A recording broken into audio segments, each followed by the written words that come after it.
بلکہ فرمایا یا ابت افعل ما تؤمر، ابا جی اس کام کو کر ڈالیے جس کام کا رب العالمین نے آپ کو حکم دیا ہے.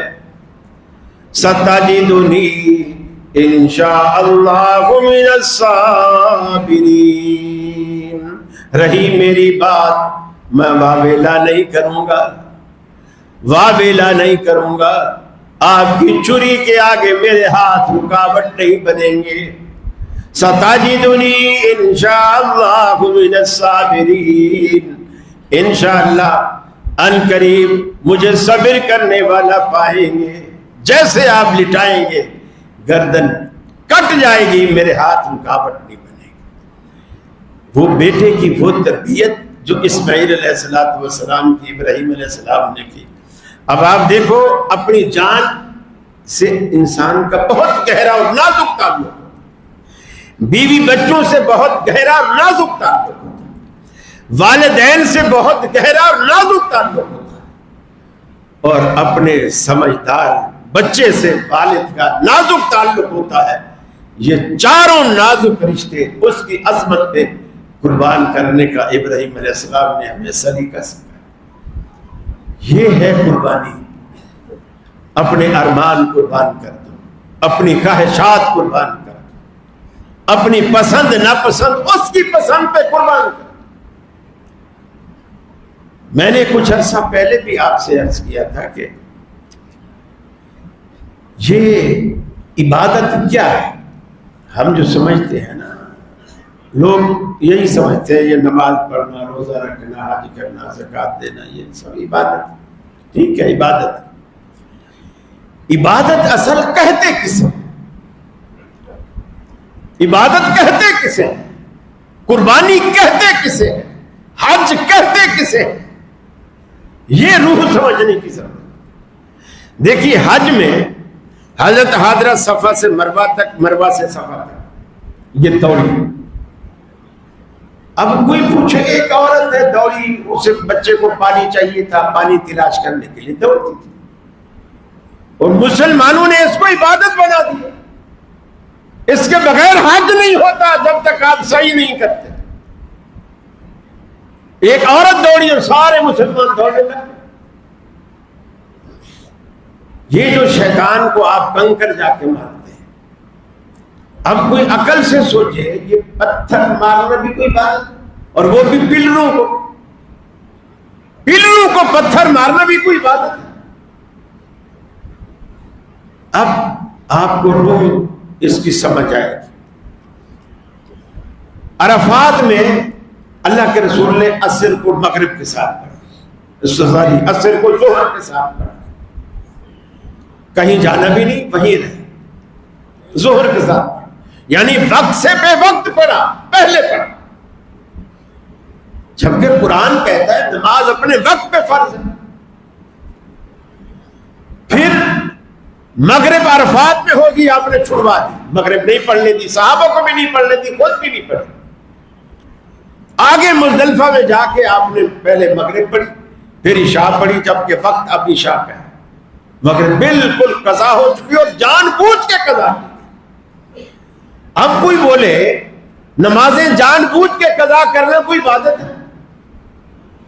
ہمارے دماغ میں شیطان نے یہ بٹھا رکھا ہے بس جو مولویوں نے کہا ہے وہ دین ہے. اصل سوچئے کہ عبادت کیا ہے.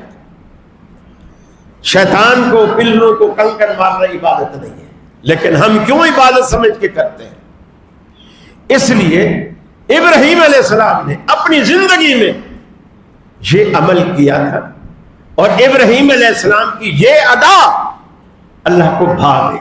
بس آپ کی کوئی ادا اللہ کو بھا جائے وہ عبادت ہے، اور نہ بھائے وہ گناہ. یہ مختصر بنیادی بات اپنے دل و دماغ میں بٹھا. آپ کی کوئی ادا اللہ کو پسند آ جائے وہ عبادت ہے، اور نہ پسند آئے وہ گناہ ہے. چاہے مولوی کتنا اسے اچھا کہتے رہے، کتنا خوبصورت کہتے رہے. جیسے آپ کے سامنے مثالیں آتی ہیں، ارے میاں ابا کے کول نہیں کیے، حالانکہ تھال پہ ہم نے وہی پڑھا ہے، کیا نام ہے، سورہ اخلاص پڑھی ہے، سورہ مزمل پڑھی ہے، سورہ ملک، قرآن پڑھا ہے نا۔ اب جو نہیں سمجھتا کہ دین کیا ہے وہ کہتا ہے یار بات تو ٹھیک ہے، قرآن پڑھا ہے۔ تو دین اس طرح نہیں ہوتا کہ مجھے کیا بھارا، ٹھیک ہے ابا کے مرنے پر تو نے دعوت کی، سب کچھ کیا، سوال یہ ہے کہ اللہ کے رسول صلی اللہ علیہ وسلم کا یہ عمل ہے کہ تیسرے دن، میت کے تیسرے دن کچھ پکا کے بانٹو، 40ویں دن کچھ پکا کے بانٹو، سال بعد کچھ پکا کے بانٹو، جسے برسی کہتے ہیں۔ اللہ کے رسول کا یہ حکم ہے۔ جب یہ سوال آپ دماغ سے پوچھیں گے نا، دیکھیے اللہ تعالیٰ نے ہر مسلمان کے دماغ میں ایک مفتی بٹھا رکھا، ایک مفتی بٹھا رکھا ہے ہر مسلمان کے دماغ میں، اسے ضمیر کا مفتی کہتے ہیں۔ ضمیر کا مفتی یہ بر وقت، بر موقع، بر محل صحیح رہنمائی کرتا ہے اگر بندہ مسلمان ہو۔ آپ یہ بات اپنے ذہن سے بھی پوچھیں کہ یار ہم یہ کر رہے ہیں تیسرے دن، کیا صحابہ کو اپنے والدین سے محبت نہیں تھی؟ انہوں نے کیوں نہیں کیا؟ چلو وہ غریب تھے، ان کے پاس پیسہ نہیں تھا، کھجورے ہی باندھ دیتے، چند چھوارے باندھ دیتے، 2 بندوں کو بلا کے روٹی کھلا دیتے، انہوں نے کیوں نہیں کیا؟ آپ تو قرضے لے کر کرتے ہیں۔ ایک تو ابا مر گیا اور جو کچھ بچا تھا پیچھے دعوتوں میں لوگ اڑا گئے، محلے والے کتنے کتنے سالے، اور اگر ان کو نہ کھلائے تو محلے والے جینے نہیں دیں گے۔ ارے میاں ساری زندگی باپ کی کمائی کھاتا رہا، باپ مرا ہے 2 دیگیں نہیں پکائی گئی اس سے، یہ شیطان کہلواتا ہے آپ سے، شیطان کہلواتا ہے آپ سے کہ ابا مرا پیسہ بھی اسی کا تھا، 2 دیگیں نہیں پکائی گئی، بس بٹوارے پہ لڑ پڑے، اتنا میرا، وہ دکان میری، یہ گھر میرا، وہ گھر میرا، وغیرہ وغیرہ۔ یہ دین کو سمجھنے کا جو اصل طریقہ ہے، آپ انشاءاللہ جب اسے اپنائیں گے، اللہ رب العالمین انشاءاللہ آپ کے سینہ میں شرح صدر عطا کرے گا، آپ کا دماغ کھلے گا، روشن ہوگا، آپ کو پتہ چلے گا اصل دین کیا ہے۔ تو دین مولویوں کے فتوے کا نام نہیں ہے، دین اللہ اور اس کے رسول کی اطاعت کا نام ہے، وہ چاہے آپ کو پسند ہو چاہے نہ ہو۔ وآخر دعوانا ان الحمد للہ رب العالمین۔